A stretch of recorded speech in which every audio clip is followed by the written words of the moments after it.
డబ్బు, అనారోగ్యం, ఉద్యోగం, వ్యాపారం, అప్పులతో బాధపడుతున్నారా? మీకోసమే launch your future program. Hello నమస్తే, వెల్కమ్ టు సుమన్ టీవీ. ప్రస్తుతం మనతో పాటు లైఫ్ కోచ్ ప్రశాంతి గారు ఉన్నారు. వీరితో కొన్ని విషయాల గురించి మనం ఈరోజు చర్చిద్దాం. హలో అండి, నమస్తే. నమస్తే కీర్తి గారు.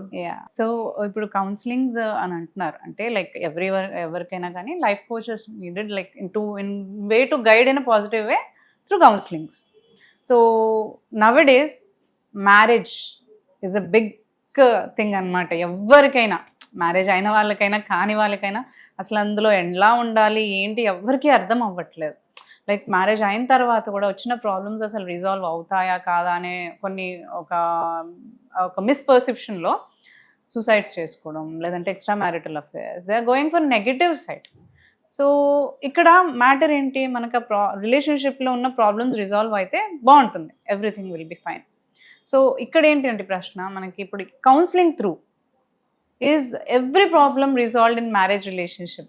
ప్రతి ఒక్క ప్రాబ్లమ్ని మనం కౌన్సిల్ చేసి సాల్వ్ చేయగలుగుతామా? అసలు సొల్యూషన్ ఉందంటారా? అసలు ద ఓన్లీ కండిషన్ ఇస్ వచ్చేవాళ్ళు ఒక పాజిటివ్ మైండ్ సెట్తో రావాలి.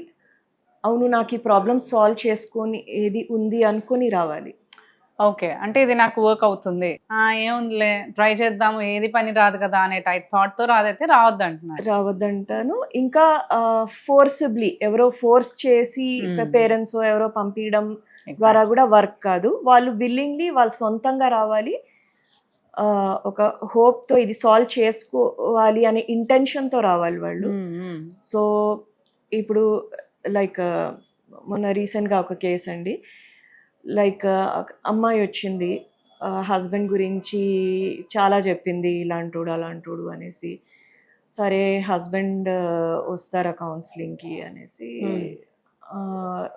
వస్తానన్నట్టే ఉంది అని. సరే అని later husband also came. So ఆయనతో మాట్లాడితే హీస్ సో గుడ్. సో ఈ అమ్మాయి ఫాల్స్ అన్నీ నాకు కనిపిస్తున్నాయి. ఓకే, సో అంటే ఒక కౌన్సిలింగ్ లో మీకు అలా అర్థమవుతుంది అంటారా? లైక్ షీ వాజ్ ట్రావెలింగ్ కదా, ట్రావెల్ చేస్తుంది, తనకు మేబీ ఎక్కువ తెలుసేమో. ఒక కౌన్సిలింగ్ లో మీకు ఎలా అర్థమవుతుంది అంటారు? అంటే లేటర్ తనని కూడా అడిగాను వైఫ్ని, ఇలా చెప్పారు కరెక్టేనా, ఆయన ఇలా ఉంటారంట. అవును, ఆయన ఏం అబద్ధాలు చెప్పలేదు. సో అక్కడ నేను I pointed out to her, ఇవి నీ తప్పులు, ఇలా కాదు, ఇలా ఉండాలి, ఇలా చేయాలి అని చెప్పాను. So at one point she's like, ఏంటి మేడం మీరు ఆయనను సపోర్ట్ చేస్తున్నారు, నేను మీ దగ్గరకు వచ్చాను. కాదమ్మా, ఎవరు వచ్చినా నేను I'm a third party. So నేను చూసి మీకు ఒక అద్దం చూపిస్తాను, మీరు ఏం తప్పు చేస్తున్నారు తెలవాలి. నువ్వు ఫస్ట్ వచ్చావా, నువ్వు నాకు ఫీజు పే చేస్తున్నావా, దాన్ని బట్టి నేను సపోర్ట్ చేయాలని లేదే, హూ ఇస్ రైట్ అనేది గైడ్ చేస్తాము. సో అలా అయ్యి కొంచెము, అంటే మాకు కొన్ని కౌన్సిలింగ్లో రూల్స్ ఉంటాయి, like we cannot you know advise as such ఇవ్వలేము, just this is situations explain చేయడం వరకే. కానీ ఐ థింక్ ఈ కేసులో ఐ వెంట్ బియాండ్ దాట్. అమ్మాయి చిన్న పిల్లలు, ఓకే, రిక్వెస్ట్ చేశాను, తల్లి నా మాట విను, ఒక 15 రోజులు నా మాట విను అని రిక్వెస్ట్ చేశాను. ఎందుకంటే అక్కడ క్లియర్లీ నా ప్రకారము అక్కడ పెద్ద గొడవలు లేవు, ఇట్స్ ఆల్ చిన్న చిన్న మిస్అండర్స్టాండింగ్స్ వల్ల.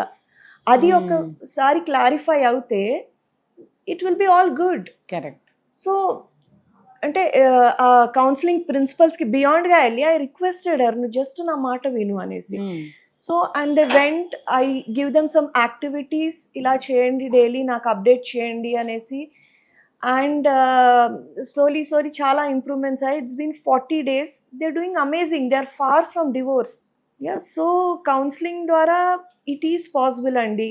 మ్యారిటల్ రిలేషన్షిప్స్ కాదు, ఇది కేసు సాల్వ్ అయ్యేటట్టు లేదు, వీళ్ళు కలిసి ఉండలేరు అంటే అది కూడా జస్ట్ ఒక్క సెషన్లో తెలిసిపోతుంది most of the time. And అప్పుడు మీరు విడిపోండి అని నేనే చెప్తాను. సో ఇప్పుడు చెప్తారు చూడండి, మన పెద్దవాళ్ళు మ్యారేజ్ ఫిక్స్ చేసేటప్పుడు గుణాలు అనేదో చూస్తారు. సో నాకు గుణాలు అవి ఏముంటాయి తెలియదు, కానీ నేను చదివిన స్టడీస్ ప్రకారము వాల్యూ సిస్టమ్స్ అంటారండి. ఆ గుణాలు మ్యాచ్ అయినాయి అంటారు, వాళ్ళు ఎలా చూస్తారు హారోస్కోప్ నాకు తెలీదు. సో మేము చూసేది వాల్యూ సిస్టమ్, ఆ వాల్యూస్ అనేవి మ్యాచ్ అవుతున్నాయి అనేది చాలా ఇంపార్టెంట్. కరెక్ట్. సో నా ఇదివరకు వీడియోస్లో కూడా చెప్పాను నేను, మ్యారేజ్ కన్నా ముందు I prefer dating, go on dates అంటే have conversations. Okay, different situation, different ప్లేసెస్కి వెళ్ళారు, ఎవరితో ఎలా బిహేవ్ చేస్తున్నారు, వాళ్ళు ఓపెన్ అప్ అయి మాట్లాడితే ఎన్నో విషయాలు తేలుతాయి.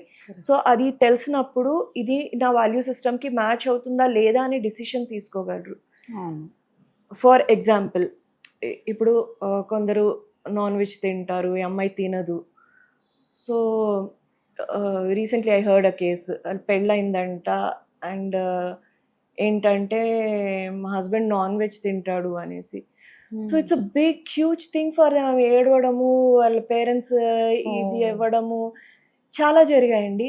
సో అది అంటే ఆ అమ్మాయి వాళ్ళ ఇంట్లో ఎవరు నాన్ వెజ్ తినడం చూడలేదు, అలా పెరిగి ఉండొచ్చు. సో ఇది ముందే తెలుసుకోవడం ద్వారా ఎన్నో ఇష్యూస్ రిజాల్వ్ అవుతాయి. యూ కెన్, అది ముందే తెలిస్తే ఓకే నాన్ వెజ్ తింటాడా, ఇట్ ఈస్ నాన్ నెగోషియబుల్, నేను avoid that person, or it is okay చేసుకోవచ్చు. సో ఎన్నో విషయాలు తెలుస్తాయి. సో ఆ వాల్యూ సిస్టమ్స్ అనేవి. అండ్ ఇంకొక కేసు రీసెంట్లీ, లైక్ అంటే నాట్ మై క్లయింట్, ఒక ఫ్రెండ్ ద్వారా విన్న స్టోరీ ఇది. సో వాళ్ళు అమ్మాయి బ్రాహ్మణ్స్ అంట, వాళ్ళు నాన్ వెజ్ తినరు. So she married a person based on ఎందరో అమ్మాయి చాలా చదువుకుంది, చార్టెడ్ అకౌంటెంట్ సంథింగ్. సో ఆమె ఎందరో చూడ్డానికి వచ్చారు, నచ్చలేదు, ఇద్దరికి అటో ఇటో ఏదో ఫిక్స్ అవ్వలేదు. సో ఫైనలీ ఎవరితోనన్నా కుదిరిందో ఆమె ఏం చెప్పిందంటే ఒకటే, ఆమెకి ఒక తమ్ముడు ఉన్నాడంట, హీఈస్ ఫిజికలీ హ్యాండిక్యాప్డ్. సో అందరూ వచ్చేవాళ్ళు అతను చూసి ఏదోగా చూడడము ఆమెకు నచ్చలేదు. ఈ అబ్బాయి వచ్చేసి, ఎవరినైతే సెలెక్ట్ చేసిందో ఈ అబ్బాయి వచ్చేసి జస్ట్ తమ్ముడు వైపు చూసి ఆ దగ్గరికి వెళ్ళి షేక్ హ్యాండ్ ఇచ్చాడంట, అంటే ఒక మంచిగా పలకరించాడు. సో ఆ అమ్మాయి అది చూసి షీ వాజ్ ఇంప్రెస్డ్, అంటే ఒక అందులో ఆయనలో ఉన్న హ్యూమానిటీ, ఒక మానవత్వం అనేది she was impressed. Later on she learned he eats non veg, that didn't matter to her. అంటే ఎవరికి ఏం నచ్చుతుంది అనేసి, సో ఇలాంటి సిచ్యువేషన్స్ ద్వారా తెలుస్తుంటుంది మనకి. సో యా, ఇలా పెళ్ళిళ్ళు అయ్యి నెల కూడా గడవకుండా డివోర్స్లు అయిన సందర్భాల్లో ఆ పెళ్లి కన్నా ముందే కొన్ని విషయాలు మనం తెలుసుకుంటే డేటింగ్ ఈజ్ వెరీ ఇంపార్టెంట్ అండి. సో తెలుసుకుంటే మనం మీరు అన్నట్టు దాంతో మనం అడ్జస్ట్ అవ్వగలుగుతామా లేదా అనేది వాళ్ళే డిసైడ్ అవుతారు. They will talk. Right. So counselling through మనం కొన్ని ఇవన్నీ కూడా మనం సాల్వ్ చేయగలిగినవి అయితే సాల్వ్ చేయొచ్చు మ్యారేజెస్లో అని అంటూ ఉంటారు. Thank you so much Prashanth. Welcome అండి.